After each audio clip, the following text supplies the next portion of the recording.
शायद भाई ऐसा नहीं है कि आज का ही दिन था और ऑस्ट्रेलिया की ही टीम थी जो थोड़ा सा चैलेंज देती नजर आई इंडिया को, अदरवाइज पूरी ट्रॉफी में हमने देखा कि इतना ज्यादा चैलेंज कोई दे नहीं पाया। मैच टर्निंग पॉइंट स्मिथ का आउट होना था। ओके। 37वां ओवर 198 पे 4 आउट थे और 37वें ओवर से 13 ओवर में 80-90 रन बन जाते तो बड़ा अच्छा एक फाइटिंग और भी ज्यादा अच्छा टोटल हो जाता। लेकिन स्मिथ ब्रेन फेड होता है उनको अक्सर, वो खुद कहते हैं कि मुझे ब्रेन फेड होता है। अच्छा। निकल के वो शामी को खेल रहे थे और फुल टॉस में बोल्ड हो गए। अगले ओवर में मैक्सवेल भी आउट हो गया तो पूरी टीम की बैटिंग बिखर गई और वो 30 से 40 रन जैसे आपने कहा शॉर्ट थे। फिर उनकी सिलेक्शन, आप पिच्चू प्लेयर आप खिलाते हो, कूपर कॉनली बिल्कुल नया लड़का है, तनवीर सांगा बिल्कुल नया लड़का है, आप उसके बजाय अपना फास्ट बॉलर ही खिला लेते, कम से कम फास्ट बॉलर अच्छी बॉलिंग करता। आप कंडीशन पे गए और फिर आपने कूपर कॉनली को नए लड़के को थ्रो किया, डीप एंड में ओपन करवा दिया, उससे बॉलिंग में बैटिंग में ओपन करवा दिया। आपके पास जैक फ्रेजर मिकर्क मौजूद है जो हार्ड हिटिंग बैट्समैन है। ठीक है अभी तक वो वनडे में कुछ नहीं कर सका लेकिन वो ओपनर है। और फिर सबसे, जैसे बासित ने कहा, सबसे बड़ा जो गलती की स्टीव स्मिथ ने, आपका तो बैटिंग स्ट्रांग पॉइंट है, आपको पहले बैटिंग करनी ही नहीं चाहिए थी।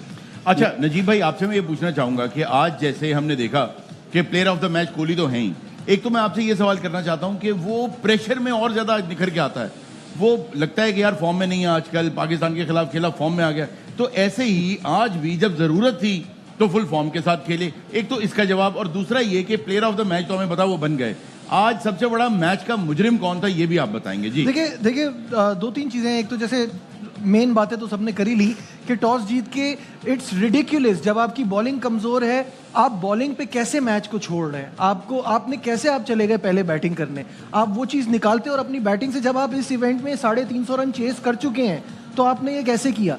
दूसरी चीज जो मुझे नजर आई वो आखिरी 14 ओवर में 69 रन बने हैं, दैट्स इट। तो यहाँ जो आपने मैच के मुजरिम की बात की, स्मिथ का आउट होना वाज द टर्निंग पॉइंट। और मैक्सवेल, इतनी क्रिकेट खेलने के बाद भी मैक्सवेल इतने मैच्योर नहीं हुए, अगर वो वहां से लेके जाते तो 300 प्लस आराम से बनता।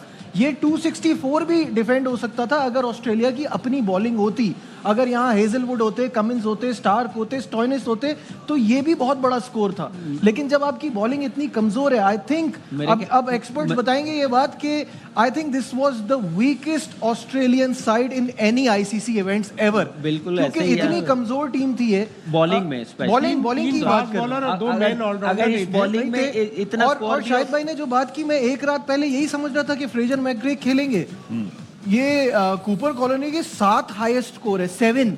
उस पे आपने इतने मुश्किल मैच में इतनी खतरनाक ऑपोजिशन के सामने इस कंडीशन में डाल दिया। इसमें एक वजह और भी थी, ऑस्ट्रेलिया ने खुशदिल को बॉलिंग करते हुए देखा था ना, तो बोला कि हम बॉलिंग करवाएंगे। और मैक्सवेल को तो घर में भी जवाब देना पड़ता ना, उसकी बीवी इंडियन है।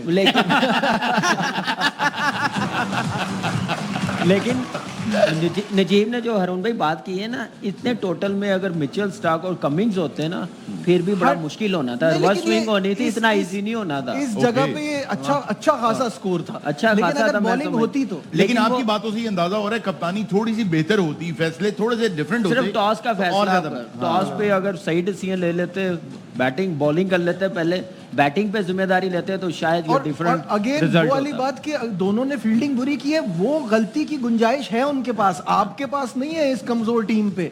आपने 13 पे कैच छोड़ा रोहित का, फिर 14 पे कैच छोड़ा रोहित का, फिर 51 पे मैक्सवेल नहीं मैच का मुजरिम, उसने विराट कोहली का कैच छोड़ दिया। तो ऐसे तो नहीं हो सकता। फिर हम बात करें ना, ही इज मास्टर, घर में बताना था ना कि मैंने 16 विकेटें गिरी आज के मैच में, जिसमें से 7 आउट करे फास्ट बॉलर ने। अच्छा जी, आज नए स्क्वाड का ऐलान हो गया। कौन से नए स्क्वाड का ऐलान हो गया पाकिस्तान के न्यूजीलैंड के टूर के लिए। ज्यादा होशियारी नहीं। अब आप देख